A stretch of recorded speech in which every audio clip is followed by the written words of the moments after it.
Olá pessoal, bem-vindos mais uma vez ao canal Cabeça na Nuvem. Essa é uma aula da trilha de Fundamentos de Tecnologia. Essa será uma aula teórica sobre back-end, front-end e APIs. Mas antes, se vocês estão gostando do conteúdo do canal, não se esqueçam de se inscrever, deixar sua curtida nesse vídeo e também os seus comentários. Assim, cada vez mais poderemos melhorar o nosso conteúdo do canal. Nesta aula de processamento de dados, vamos falar sobre front-end, back-end, aplicativos mobile ou celular, como esses aplicativos conversam entre si, que é através das APIs, e processamento de arquivos. Começando então pelo mais comum, que seria o front-end e o back-end. Como essa ilustração já ajuda no entendimento, o front-end é a interface com o usuário.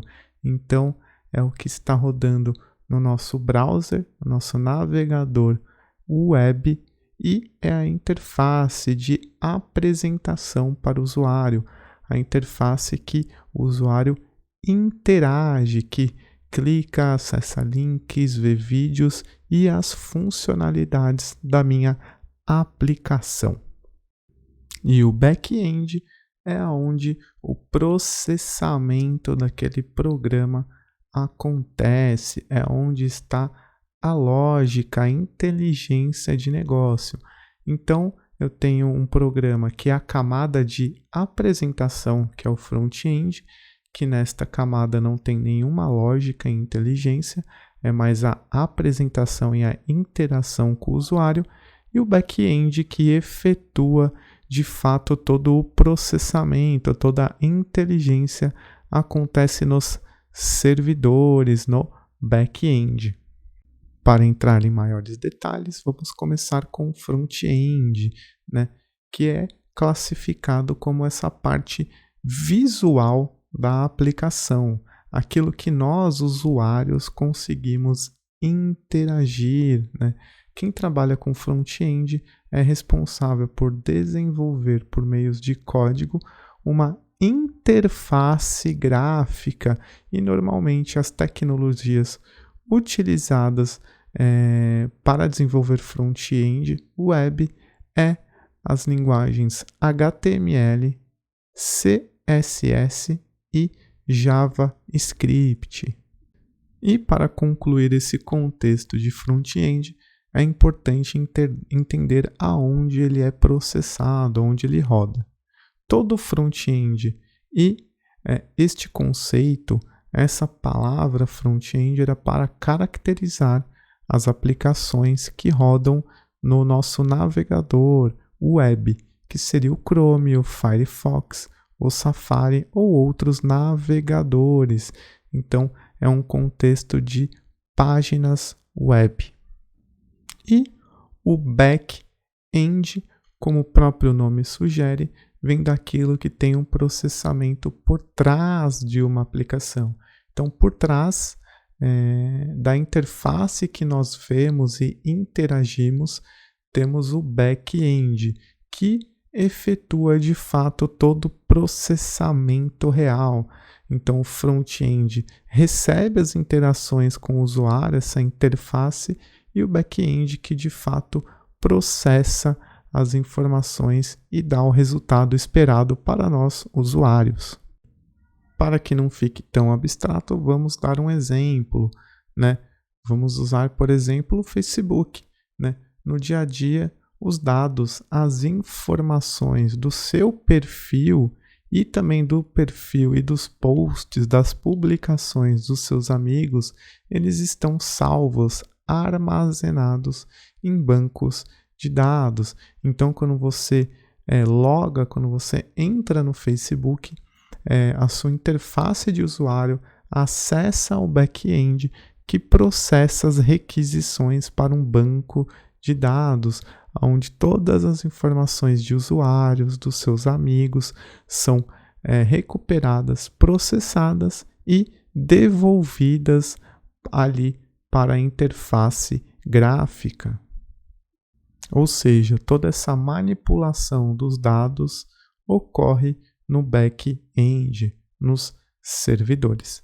E as linguagens mais comuns usadas mundialmente são Java, Python, .NET e C#, que são linguagens da Microsoft, JavaScript e temos muitas outras também. E não podemos deixar de falar sobre o mobile ou aplicativos de celular, que tem o mesmo conceito ali do front-end. O aplicativo mobile tem o intuito de ser a interface visual entre o meu servidor, né, entre a minha lógica e o usuário. Porém, a diferença é que o aplicativo front-end está sempre rodando no navegador web e o aplicativo mobile está direto no sistema operacional ali do meu celular, sendo ele ou Android ou mesmo ali o iOS da Apple. Então ele está instalado e consumindo recursos diretamente do meu aparelho, do meu celular, e usa e conversa e comanda o meu sistema operacional. É uma diferença que teoricamente parece sutil, mas os profissionais são completamente diferentes, porque é muito importante para um desenvolvedor mobile que ele conheça o sistema operacional a fundo, ele pense no seu software para que ele não consuma muitos recursos do celular, pois temos celulares de diferentes tamanhos de memória, né, tamanhos de processadores e disponibilidade ali de espaço em disco. Então, ele passa a ter preocupações de uso de recursos do aparelho muito mais do que um desenvolvedor web, porque ele está consumindo muitos recursos e diretamente esses recursos do seu aparelho. Ele pode também ser aplicativos que não necessariamente se conectam à internet, que são aplicativos ali offline, como por exemplo a calculadora, um bloco de notas, um jogo que não tem interação pela internet, um pacote Office, por exemplo, como Word, Excel, os aplicativos de câmera que você usa para tirar fotos, o rolo da câmera, né, que armazena ali as suas fotos tiradas, que são aplicações que interagem ali com você diretamente, mas não necessitam de nenhuma interação ou necessidade de acesso à internet ou rede interna para o seu funcionamento. Falamos de front-end, mobile e back-end, mas como essas aplicações interagem uma com as outras? É através das APIs, que em inglês significa Application Programming Interface. Ou seja, a API é uma interface sistêmica entre dois servidores, né, dois back-ends, por exemplo, ou uma interface sistêmica entre o meu front-end e o servidor, ou entre o meu aplicativo mobile e esse servidor de processamento de dados. Ele faz essa interface. E como que isso ocorre na prática? Aqui nessa ilustração, temos ao lado esquerdo o notebook, que a gente está chamando de cliente, né, que é onde está rodando o meu front-end, por exemplo, que é a interface visual com o meu usuário. E temos uma flechinha tanto para a direita, que é no sentido do servidor, como para a esquerda, que é o servidor retornando. E no meio temos aqui o REST API, ou API REST. Para que essa comunicação fosse de uma programação e uma linguagem, uma forma comum de se comunicar, independente de qual linguagem está rodando no front-end ou no back-end, foi criado as APIs, que é uma espécie de contrato, uma forma padronizada de comunicação, para que, independente das linguagens utilizadas entre esses desenvolvedores e programas, pudesse haver uma comunicação comum e simples. Assim, a gente poderia trocar informações sem que precisamos conhecer como funciona o servidor. Antes de nos aprofundarmos no que é uma API, vamos usar um exemplo da vida real, que seria, por exemplo, um garçom. O garçom seria a API de um restaurante. Como falamos, a API é uma interface. Então, o garçom ele exerce ali o papel de API entre o restaurante e nós, usuários, os clientes. E como isso acontece na prática? Ao entrar num restaurante, o garçom apresenta para nós um menu, uma lista de cardápio, quais são as opções que você pode solicitar para a cozinha. Nós, clientes, então, passamos essas informações para o garçom, para que ele entregue essas informações para que a cozinha execute. Então, não é a API ou o garçom que executa o nosso pedido, ele é apenas a interface comum entre o cliente e o servidor, ou o cliente, no caso nós, e a cozinha. E a cozinha seria a nossa referência ao servidor. Quem processa, quem gera, quem produz é a cozinha e não a interface. Então, um fluxo completo seria o garçom apresentando opções do menu ou do cardápio.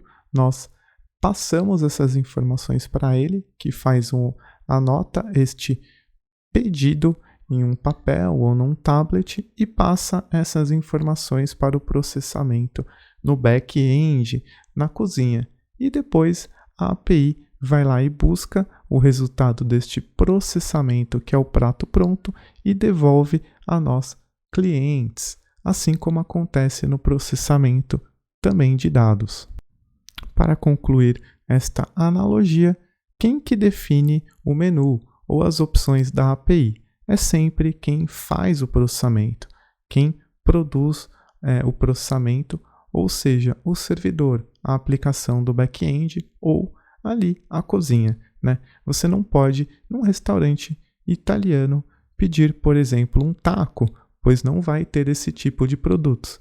Então, usem essa mesma analogia para o seu processamento, para o seu programa que está rodando no servidor. Por isso que chamamos as APIs também de contrato, né, que é uma forma comum, um meio comum de comunicação, e você define quais são as informações que o cliente pode ali solicitar na sua requisição. Quais são os tipos de requisição e tipos de processamento e quais são os dados que você precisa me passar para que eu execute, então, no meu back-end ou na minha cozinha, todo o processamento que você solicitou como cliente. Vamos, então, a um exemplo prático, técnico. Então, temos nós aqui como clientes e vamos dar um exemplo de uma API, inclusive que é gratuita. Você pode buscar aí na internet por busca de CEP, que é uma API que o Correios aqui do Brasil disponibiliza. E como funciona esta API e contrato que precisamos padronizar? A primeira informação é o endereço desta API. Então, o servidor vai publicar ali na internet o endereço desta API, dessa interface com Correios, pois precisamos localizar para poder chamar, né, solicitar esse serviço na internet. Então, a primeira informação da API deste contrato é o endereço dela.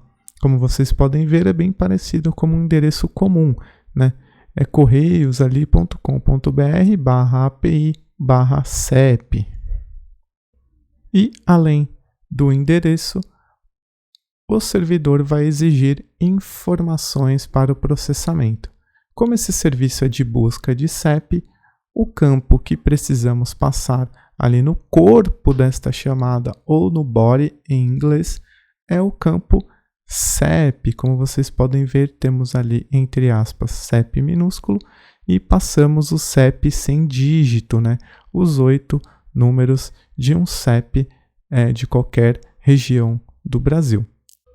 Uma vez que respeitamos o contrato definido pelo Correios e efetuamos essa requisição ou chamada, o servidor recebe a informação do contrato e processa e retorna a resposta. Como vocês podem ver aqui do lado direito, temos a resposta da busca de CEP. Temos aqui o bairro, então esse CEP corresponde ao bairro Palmares.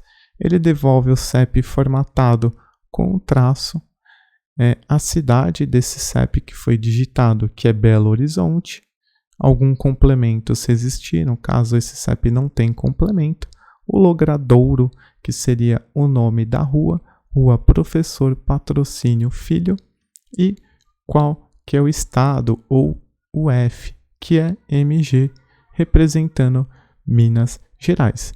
Então, a API é o contrato que está definindo o endereço dessa API e quais os campos.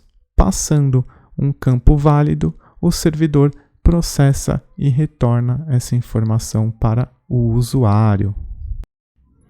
Temos a comunicação entre sistemas ou entre o front-end mesmo e o back-end também através de arquivos. Lembrando que processamento de arquivos são conhecidos como processamento batch.